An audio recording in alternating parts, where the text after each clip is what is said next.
Hello students. Last time हमने part 21 क्रांतिकारी शेखर का बचपन जो है उसमें पढ़ा था कि शेखर को विदेशी वस्तुओं के बहिष्कार का जो भूत सवार था और शेखर ने विदेशी वस्त्र पहनना भी छोड़ दिया था। पास में देशी कपड़े कम होने से बाहर जाना भी घूमना छोड़ दिया था। दोपहर को वो खिड़की के पास खड़ा हो जाता और बाहर लगाए गए नारे सुनता। कौन सा नारा सुनता था? गांधी जी का बोलबाला दुश्मन का मुंह काला। इस नारे को वह भी दोहराता। फिर क्या हुआ? शेखर के घर में सब विदेशी वस्तु का उपयोग करते थे तो उसको वो अच्छा नहीं लगता था और उससे विपरीत उसके पापा को वो बहुत अच्छा लगता था, फिर पिताजी को, और उन्हें स्वदेशी वस्तु अच्छे लगते थे। इसलिए उसने क्या किया, एक दिन जब घर में कोई नहीं था और माँ ऊपर बैठी हुई थी तो शेखर को मौका मिल गया। और माँ जब कोठे में बैठी थी तब विदेशी वस्तु सब वस्त्र एकत्र करके उसने क्या किया, मिट्टी का तेल लेकर सारे कपड़े जला दिए और इसके लिए माँ का एक थप्पड़ भी शेखर ने खाया। यहाँ तक मेरे विद्यार्थी भाई बहन हमने पढ़ा था। अब आगे बढ़ेंगे। शेखर के मन में विदेशी मात्र के प्रति घृणा हो गई। उसने देखा कि हमारी नस नस में विदेशी का प्रभुत्व ही नहीं आतंक भरा हुआ है। उसे पुरानी बातें भी याद आई और नई भी। वह देखने लगा। उसे यह भी ध्यान हुआ कि पिता उसे घर भाइयों से अंग्रेजी में बात करने को कहा करते हैं। यह भी वह शैशव से अंग्रेजी बोलना जानता है पर हिंदी अभी सीख रहा है। उसकी पहली आया ईसाई थी और अंग्रेजी ही बोलती थी। उसका पहला गुरु जिसके साथ उसे दिन भर बिताना होता था वह अमेरिकन मिशनरी था जो पढ़ाता चाहे कुछ नहीं था, दिन भर अंग्रेजी शिक्षा तो देता था। शेखर ने देखा कि यदि मातृभाषा वह है जो हम सबसे पहले सीखते हैं तब वो तो अंग्रेजी उसकी मातृभाषा है और विदेशी ही उसकी माँ। उसके आत्माभिमान को बहुत सख्त धक्का लगा जिसमें द्रोणित समझा हुआ। उसने क्या कहा, जिसे मैं द्रोणित समझता हूँ उसी विदेशी को माँ कहने को बाध्य हो। बीजी कोई माने माँ न कह शकाय ऐसा। यहाँ आप अंडरलाइन करेंगे पेंसिल से। उसने उसी दिन से बड़ी लगन से हिंदी पढ़ना आरंभ किया और चेष्टा से अपनी बातचीत में से अंग्रेजी शब्द निकालने लगा। अपनी आदतों में से विदेशी अभ्यासों को दूर करने लगा। तो यहाँ શું કહેવા માગે છે તો કે શેખર જે છે એના મનમાં અંગ્રેજી ભાષા પ્રત્યે ધૃણા એટલે શું થાય કે તિરસ્કાર, બહુ જ ધૃણા હતી અને તે અંગ્રેજી માધ્યમની સ્કૂલમાં ભણતો હતો એટલે શું થતું કે ઇંગ્લિશ તો એને પહેલેથી જ આવડતું હોય, બોલવું પડે અને એને પહેલે જે આયાબેન હતા, રાખવાવાળા બેન હતા, એ ખ્રિસ્તી હતા અને તેના પહેલા ગુરુ પણ આખો દિવસ અંગ્રેજીનું શિક્ષણ આપ્યા કરતા હતા. ઘરમાં પણ પરિવારના સભ્યો અંગ્રેજી બોલતા હતા. તેના પિતા તો એવું જ ઈચ્છતા હતા કે ઘરમાં ભાઈઓ સાથે અંગ્રેજીમાં વાતચીત કરે પણ શેખરને એ પસંદ હતું નહીં.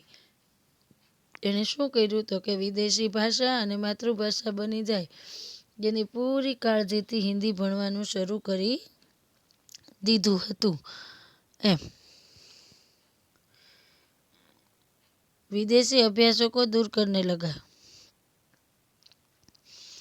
और अपने हिंदी ज्ञान को प्रमाणित करने के लिए और गांधी के प्रति अपनी श्रद्धा जिसे व्यक्त करने का और कोई साधन उसे प्राप्त नहीं था, प्रकट करने के लिए उसने एक राष्ट्रीय नाटक लिखना आरंभ किया. શું કહે છે? પોતાનું હિન્દુ જ્ઞાન જે છે હિન્દી જ્ઞાનને પ્રમાણિત કરવા માટે, સાબિત કરવા માટે અને ગાંધીજીના કામને ગાંધીજી પ્રત્યે શ્રદ્ધા હતી એટલે એણે બીજું કોઈ જ ન મળ્યું એટલે તેણે શું સાધન અપનાવ્યું તો કે એક રાષ્ટ્રીય નાટક લખવાનું શરૂ કરી દીધું। जीवन में देखे हुए एकमात्र खेल की स्मृति अभी ताजी थी, इसलिए उसे लिखने में विशेष कठिनाई नहीं हुई।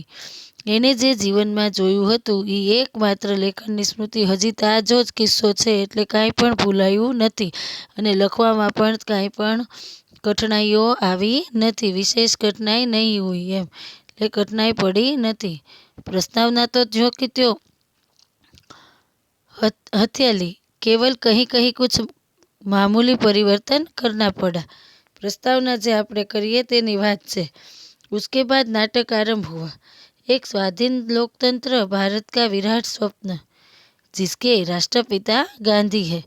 आम करी एणे शरू करी दीधुं अने एमने राष्ट्रपिता गांधी माटे कर्युं हतुं, लख्युं हतुं। और सिद्धि के लिए साधन है अनवरत कताई और बुनाई, विदेशी माल और मनुष्य का परित्याग, और प्रत्येक अवसर पर दूसरा गाल आगे कर देना। सत्य हरिश्चंद्र का इंद्रलोक आरंभ से हटकर अंत में आ गया था। अपने ऊपर शेखर की प्रतिभा द्वारा सूर्यास्त के सुनहरे टापू की छाप लेकर शेखर के नाटक का अंतिम दृश्य था स्वाधीन और बाधाहीन भारत, एक स्थूल आकार प्राप्त स्वप्न। गुजराती में कहीए तो शेखर ने कोईपण रीते पोतानी राष्ट्रभक्ति साबित करवानी हती अने गांधीजी प्रत्ये शुं हतुं तो के श्रद्धा खूब ज हती, एटले एणे शुं कर्युं तो के राष्ट्रीय नाटक लखवानुं शरू कर दीधुं। अने बाळपणमां पण तेने सत्यवादी हरिश्चंद्र नाटक जोयुं हतुं। ए रूपरेखाथी एने आ नाटक एणे शुं कर्युं तो के आ नाटक हतुं एमां स्वाधीन लोकतंत्रनी वात आवी हती भारत माटे, अने एमां पण राष्ट्रपति महात्मा गांधीनो उल्लेख पण हतो अने ए पण हता। तो एम के गांधीजीए जे शीखवाड्युं हतुं प्रेरित शुं हतुं बुना और कताई, तो के बुनवुं एटले कातवुं अने वणवुं ए अंग्रेजी भाषानो बहिष्कार, आ बधी ज बाबतोने बताववामां आवी हती। एटले आ नाटकनी नकल करीने पोताना पुस्तकोनी वच्चे तेने शुं करतो हतो तो के संताड़ीने मूकी देतो हतो। आगे नाटक पूरा हो गया। शेखर ने सुंदर देसी स्याही से उसकी प्रतिलिपि तैयार की और उसे अपनी पुस्तकों के नीचे छुपा कर रख दिया। मैं कीधुं एम तेने शुं कर्युं तू संताड़ीने मूकी दीधो नाटकनी नकलने पोताना पुस्तकोनी वच्चे। पहले साहित्य प्रत्ययों की गति से अभी याद थी, इसलिए उससे अपना यह नाटक, यह अमूल्य रत्न किसी को नहीं दिखाया, सरस्वती को भी नहीं। और हर समय जब जहाँ वह जाता उसके मन में एक ही ध्वनि गूंजा करती, मैं शेखर हूँ, एक अपूर्व नाटक का लेखक चंद्रशेखर, और मैंने अकेले ही बिना किसी की सहायता के अपने हाथों से उसका निर्माण किया है। स्वाधीन बाधाहीन भारत के उस चित्र का मैंने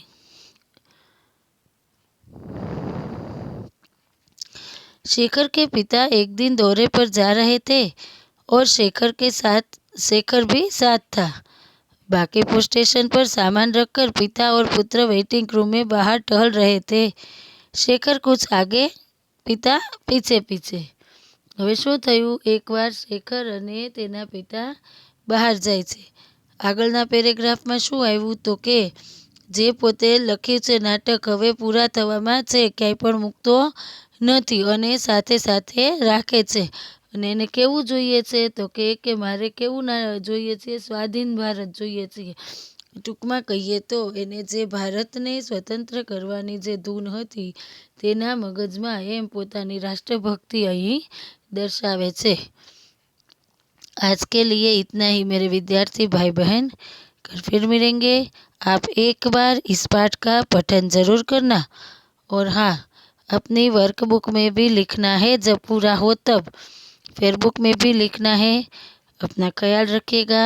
कुछ समझ में ना आए तो आप मुझे व्हाट्सएप में पूछ सकते हैं, ठीक है। तब तक के लिए धन्यवाद।